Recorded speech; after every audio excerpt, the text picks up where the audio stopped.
I flew home for Christmas expecting the usual noise, the twinkling lights, the smell of my mom's cinnamon rolls filling the kitchen.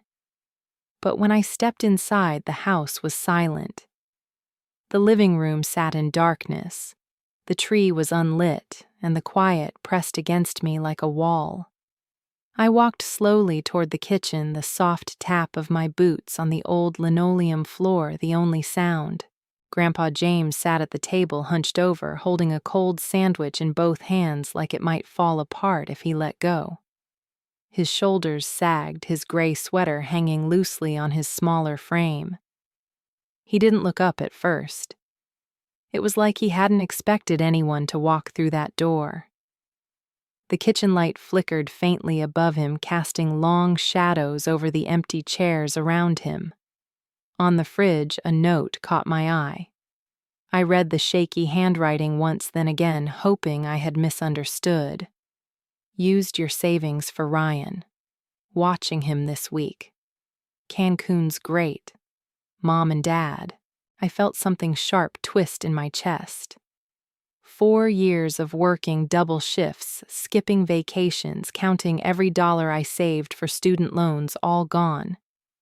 They had used it for my brother. Again. My breath caught as I pressed my hand against the fridge, the cool metal steadying me. Grandpa finally looked up, his tired eyes meeting mine. His voice was soft. They'll regret this, sweetheart. But I couldn't speak. My throat was too tight, my head spinning with questions that had no answers. How could they? How could they think this was okay? I sank down onto the chair across from him, my legs suddenly too weak to hold me. I stared at the note still pinned by the magnet shaped like a Christmas tree, the irony cutting deeper the longer I sat there. Cancun's great. Grandpa's sandwich sat untouched now. He reached out his hand, trembling slightly, and placed it over mine. They'll regret this, he said again, firmer this time. I wanted to believe him. I wanted to trust that somewhere, somehow, this would turn around. But all I felt was the weight of it all crashing onto me. I had trusted them. I had worked so hard. I had believed the promises, the talks about my future, the careful way they said they'd keep my money safe. And now I was sitting in a cold kitchen while they sipped cocktails on a beach somewhere. Grandpa's voice broke the silence again. You're not alone in this, Emily. But it sure felt like I was. I looked at the pale crumbs scattered on his plate and the quiet ache in his eyes. He had been here forgotten, eating cold sandwiches while I was gone. And Ryan was off somewhere, once again the center of everything, once again the one they chose to save. My chest tightened, anger rising slowly, creeping in like a storm I couldn't stop. I picked up the note and crumpled it in my fist, the paper soft from the fridge's moisture. They've gone too far. The words slipped out low but certain. Grandpa squeezed my hand with surprising strength. We'll make this right. I didn't know how. I didn't know where to start. But I nodded anyway. In that cold, quiet kitchen, I understood something I had ignored for too long. This wasn't just about the money. This was about all the years they had made me small so Ryan could shine. All the times they asked me to wait, to understand, to give a little more. They had always chosen him. And now they had chosen him again. I didn't cry. Not yet. There would be time for that later. For now, all I felt was the slow burn of something rising inside me. Something I wasn't going to push down this time.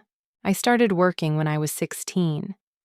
I stocked shelves at the local grocery store after school and walked newspapers around the neighborhood before sunrise. I never complained. I knew my parents were struggling, and I thought maybe if I worked hard enough I could hold everything together. My friends were shopping for prom dresses, and I was learning how to stretch $10 into a week's worth of meals. It became my normal. Ryan was always the one who got to stay a kid. He played baseball, had the newest gaming console, and went to summer camps while I picked up extra shifts. Mom always said Ryan needed those things. He was sensitive. He needed to feel normal. I believed her. I wanted him to feel safe. I wanted to believe that if I worked hard enough, maybe things would balance out one day. I opened my first savings account when I was 17. It was for community college. Mom told me banks weren't safe. She said she'd keep the money for me. It would be better that way. I trusted her. She reminded me all the time that she knew best. She said she was protecting me. I handed her my savings without question.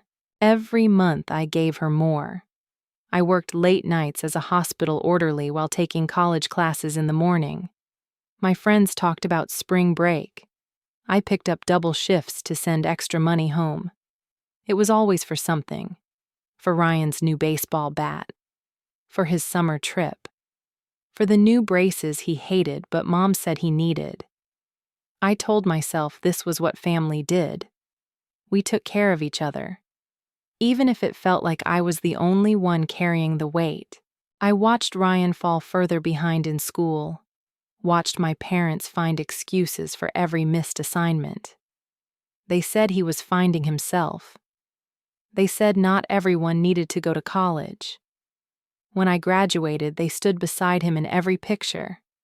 His new sneakers caught the light, his arm around Mom's shoulders. I was in the corner holding my little diploma folder. My smile stretched tight. They always made me feel like I was being selfish when I asked about my savings. Mom would laugh and pat my hand. She'd say it was there, waiting for me, safe and sound. She'd tell me banks prey on young people. She'd say I should trust my family. I did. I trusted them because I wanted to. Because the other option was too painful. I told myself they were doing the best they could. I told myself they loved me. I told myself it was just a rough patch. But rough patches aren't supposed to last years. I missed birthdays, skipped weekends, worked holidays, always sending money home. I kept waiting for my turn to come. When I visited, Ryan always had something new. A new jacket. A new gaming console. He'd wave it around proud while Mom smiled like she had given him the world. She never asked if I needed anything. She always told me Ryan was going through a tough time. She told me to be patient. I was patient until patience felt like another way to disappear. I think part of me knew even then. I just didn't want to see it. I didn't want to believe my family could look me in the eye and still choose someone else. I didn't want to believe they could take and leave me with scraps. I kept telling myself that I mattered to them, that my turn would come. But some promises never arrive. Looking back, the signs were always there. The missed calls when I needed help. The way Mom always rushed to Ryan but rarely showed up for me. The way Dad would say that Ryan was still growing and needed space, but I was strong enough to figure things out. Strong enough to wait. Strong enough to carry the family. Strong enough to carry Ryan. I used to think being strong was something they admired in me. But now I wonder if it just made me easier to overlook. I never pushed back. I never said no. I just kept giving. I kept believing that one day they would see me, really see me. I held on to that hope longer than I should have. The day I walked into that dark house and found Grandpa James sitting alone, something broke. All those years I worked, all the times I told myself it would be okay. All the times I convinced myself they cared. They all landed on me at once. I wasn't angry yet.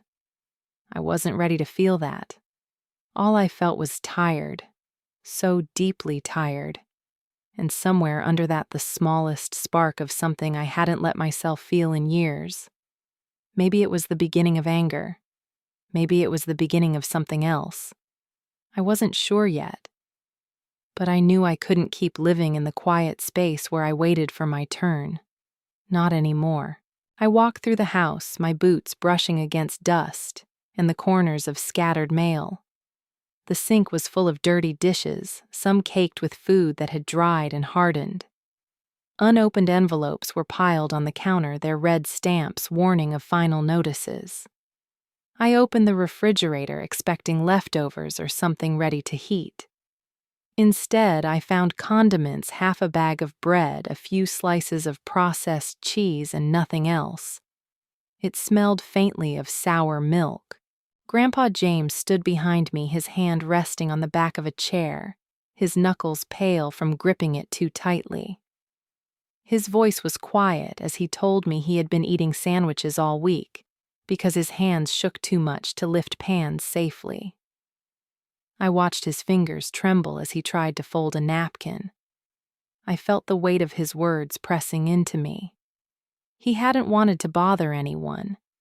He hadn't told anyone he couldn't manage the stove anymore. He just kept eating cold sandwiches.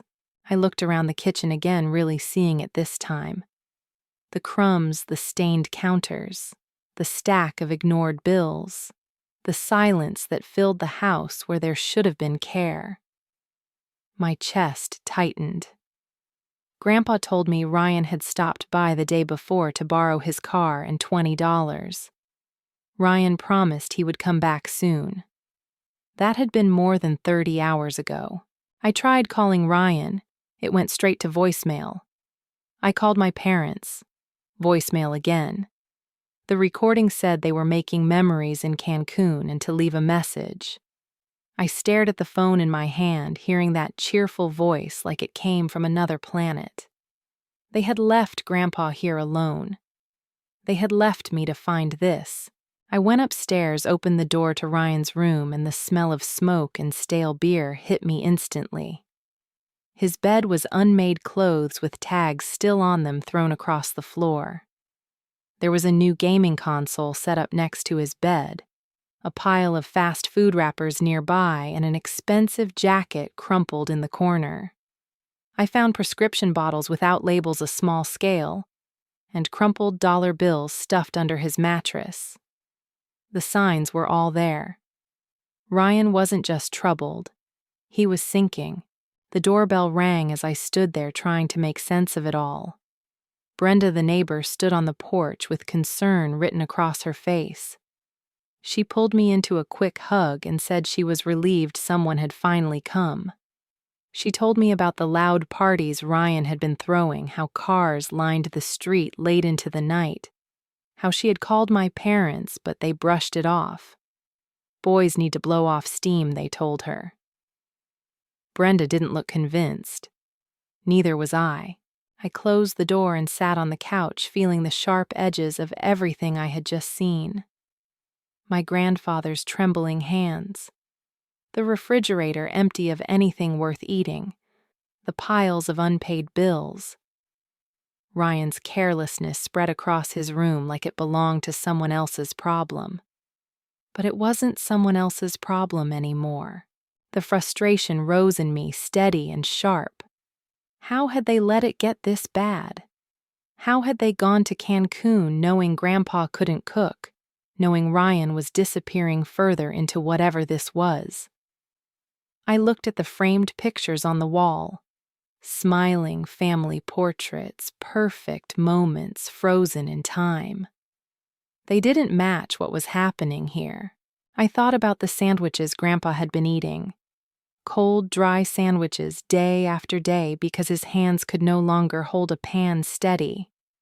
And no one noticed. No one cared enough to check. I felt my throat tighten as the pieces fell into place. I couldn't look away anymore. I couldn't hope it would fix itself. I found Grandpa sitting quietly on the porch, his sweater pulled tight against the cold. He smiled when he saw me like everything was fine. But it wasn't. I sat beside him, our shoulders brushing, the weight of responsibility settling on me like something I had carried for years without realizing it. I didn't know exactly what I would do next, But I knew I couldn't keep pretending. The family had left him behind. They had left me to find him like this. I wasn't going to leave him too. I sat at the kitchen table, my laptop open, my fingers shaking as I logged into my bank account. I scanned the transactions, my eyes dragging over each withdrawal, each date. The pattern was clear.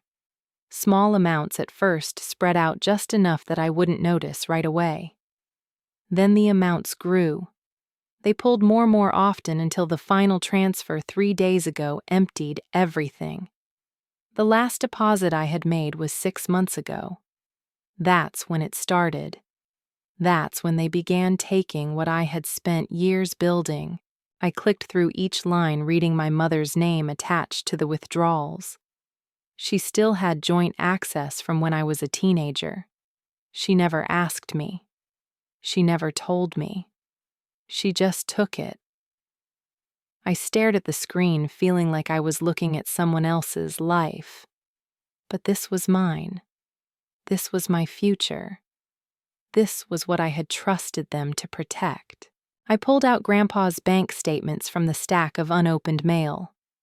I flipped through the pages, my heart sinking as I saw the same trail.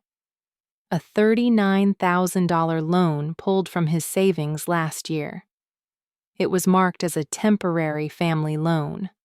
I didn't need to ask where it went. Grandpa confirmed it when I asked him. It went to Ryan. They promised to pay it back. They promised like they always did.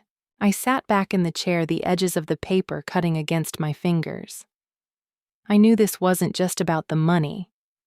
It had never been just about the money. I opened an old photo album, one I hadn't touched in years. I turned the pages, slowly stopping at my 5th birthday party.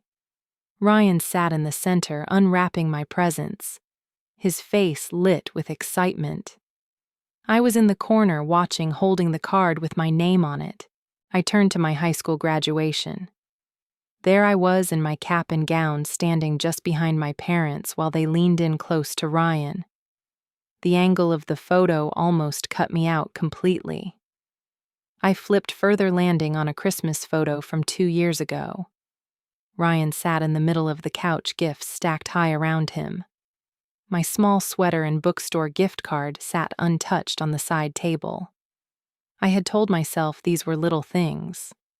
I had told myself not to make a big deal. I traced my mother's face in the photos. Her easy smile, her hands always reaching toward Ryan. I thought about the stories she told us about Uncle Ben, her younger brother. Ben had always struggled, she said. He was sensitive. He had a hard time fitting in. She said she did everything she could for him. She protected him. She made sure he never went without. But Ben died when he was 23. An overdose in a small apartment downtown. My mother never talked about that part. She only told us he had a good heart. I thought about the way she protected Ryan, the way she excused his failures, the way she covered for him even when it cost the rest of us. It was the same pattern. It had always been the same pattern. My mother couldn't stand to see her brother fail, so she kept fixing his mistakes until he destroyed himself. Now she was doing the same thing with Ryan. She had learned nothing. She just repeated the cycle. I looked around the house, the worn carpet, the chipped paint, the stack of unpaid bills. This house was a monument to that cycle. They kept putting bandages over everything, pretending the foundation wasn't cracking. Grandpa's savings drained. My savings gone. All for Ryan. All to protect him from consequences he was never going to face. I thought about how they had always told me I was strong. They told me I could handle it. They told me to wait, to understand, to give a little more time, a little more patience. They said Ryan needed more. He was fragile. I was the one who could manage. I was the one who could wait. But waiting had cost me everything. I saw it now. I saw it in the empty fridge. I saw it in Grandpa's trembling hands. I saw it in the bank statements and the torn labels on the pill bottles. They had done this to him. They had done this to me. And they called it love. I closed the photo album and sat with the weight of it. The betrayal didn't feel sharp anymore. It felt old, like it had been sitting inside me for years. I thought I could carry it. I thought I could fix it by working harder, by waiting longer, by giving a little more. But it was never going to be enough. This wasn't an accident. This wasn't just a few bad choices. This was a pattern. It started before me. It would continue after me if I let it. I pressed my hands flat against the table and told myself the truth. I couldn't save Ryan. I couldn't save the family by sacrificing myself. I could only choose to stop the cycle. I could only choose to stand still when they asked me to bend. I didn't know what that would look like yet. I didn't know what would come next. But I knew I wouldn't disappear for them anymore. I wouldn't give them the rest of me. Not this time. I found Ryan passed out on the bathroom floor of Maxwell's house. His head slumped against the side of the tub, his breathing slow, his skin pale and damp. Maxwell stood nearby, panicked, mumbling something about it not being his fault. The house reeked of alcohol and smoke, empty bottles and crushed cups littering every surface. I dropped to my knees, shaking Ryan, calling his name, feeling his pulse barely ticking under my fingers. My stomach turned as I recognized the pill bottles scattered on the floor. Grandpa's medications. Ryan had taken them. I dragged him to my car, Maxwell trailing behind me, throwing out empty promises that he would check on him later. I didn't listen. I focused on keeping Ryan awake, slapping his face gently, begging him to stay with me. His head lolled against the seat. I drove fast, my hands tight on the wheel, running red lights, my heart pounding louder than the sirens I imagined behind me. I pulled into the emergency entrance, yelling for help as nurses rushed toward us. I watched them wheel him away, the gurney disappearing behind double doors. I stood frozen in the hallway, my breath coming in sharp bursts. The weight of it hit me then. Ryan could die. My brother could die. I pressed my back against the cold hospital wall and slid to the floor, my legs too weak to hold me. The hours crawled by. Grandpa sat next to me, his hand on mine, his face lined with worry. We didn't speak. There wasn't anything left to say. When my parents arrived, their faces sunburned, still wearing their vacation clothes, I felt something snap inside me. My mother's voice was sharp. Her words rushed and panicked. She wanted to know how this could happen, why I let it get this bad. My father shook his head, telling me I should have kept a closer eye on Ryan. I stood up, my voice steady, even though my hands shook. I told them I had already taken legal steps. I told them I had filed for power of attorney over Grandpa's finances. I told them the house would be sold, that their access to the accounts was over. They blinked at me like I was speaking another language. My mother's face twisted in disbelief, her voice rising as she called me ungrateful. She said they were doing their best, that Ryan just needed support, not punishment. I told her this wasn't punishment. This was the only chance Ryan had left. She pointed at Grandpa, accusing me of turning him against them. I told her the only thing I turned was the truth they refused to see. My father said I didn't understand family, that I was tearing it apart. I told him they tore it apart when they chose to keep saving Ryan by sacrificing everyone else. Ryan's doctor came out, his words quick and clinical. Ryan had survived but was in critical condition. They stabilized him. He would need to be monitored. He would need help. Real help. I walked into Ryan's room, his face pale, his breathing thin but steady. His eyes flickered open when he heard me. I told him what happened. I told him about the pills, the hospital, the fact that he almost didn't wake up. His jaw clenched, his eyes glossy but alert. He whispered that he didn't know how to stop. I told him he didn't have to figure it out alone, but he couldn't keep going like this. My mother burst into the room saying they would take him home, that the family would help him recover.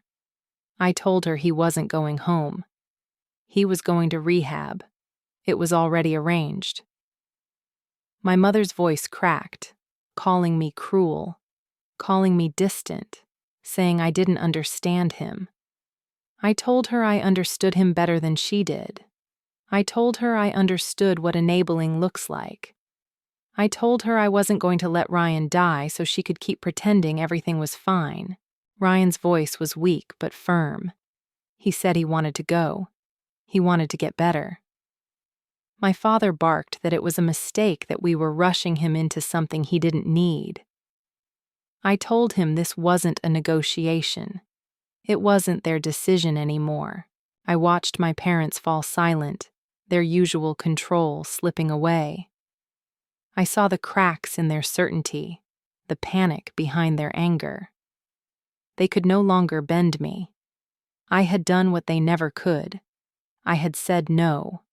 I had drawn the line, and I wasn't moving. Ryan's hand trembled as he reached for mine, his grip barely there, but it was enough. He didn't have to say anything else. I knew he meant it. I knew this was his chance to choose something different. I squeezed his hand back, my chest tight, my pulse still racing, but for the first time it wasn't from fear. It was from relief. I had taken control. I had chosen to protect what mattered, even if it meant standing alone. I wasn't alone now. Not really. And I wasn't giving up. Not on him. Not on me. Not anymore. Whitney stood by me through all of it. She was more than a friend. She was the person who helped me keep my feet on the ground when everything around me was pulling me backward. She came to meetings. She spoke up when my parents tried to twist the story. She made it clear that what happened to Grandpa was not just family confusion. It was neglect. It was financial abuse. And it would not be brushed aside this time. With Whitney's help, I finalized the paperwork. Grandpa's assets were protected. The house would be sold. His new room in a quiet, assisted living facility was waiting for him near my apartment. It was a small place, but it was safe. It was close. He would no longer eat cold sandwiches alone. I promised him that. Ryan agreed to rehab without more fighting. The decision was his. He looked me in the eye and said he wanted to get better. He understood now. He said he was tired of pretending, tired of running. I believed him, even though I knew recovery would be a long road. I knew there would be days when he would try to run again, but he was choosing something different now. That mattered. I sat down with my parents and laid out the repayment plan. It was not a request. It was a requirement. They signed the agreement with stiff shoulders and silent glares, but they signed it. I didn't expect an apology. I didn't expect understanding. I just expected them to meet the terms. That was enough. I told them I forgave them, not because they asked, not because they deserved it. I forgave them because I needed to let go of what they had taken. Carrying the weight of their choices was not mine anymore. Forgiveness was not forgetting. Forgiveness was choosing peace over punishment. I told them family is love, but love has boundaries. I told them love is not about giving until you are empty. Love is not about waiting for people to see your worth. Love is about standing firm in who you are and what you will no longer accept. They did not argue. For once, they did not try to change my mind. Grandpa settled into his new home with quiet relief. He liked the way sunlight came through his window in the mornings. He liked being near me. I visited him every evening. I brought him real meals, fresh groceries, stories from my day. He smiled more. He slept better. He looked like himself again. Ryan's first few days in rehab were hard. He called me, his voice raw, telling me he wanted to leave. I told him he could leave if he wanted to, but that this time I would not chase him. I would not cover for him. I would not rescue him from his choices. He stayed. My parents drifted to the edges of my life. I allowed them to visit Grandpa. I allowed them to check on Ryan's progress. But I did not let them manage anything else. They no longer held pieces of me. They no longer pulled me into their storms. The house sold quickly. I used part of the money to cover Grandpa's care. The rest went toward my student loans. I finally saw the numbers start to drop instead of grow. That simple change felt like breathing fresh air after holding it for too long. The healing was slow. Some days still felt heavy. Some days I still wondered if I did enough. But I no longer carried everything alone. I did not wait for them to save me. I had saved myself. I sat with Grandpa one evening, our coffee cups warm between our hands, and he told me he was proud of me.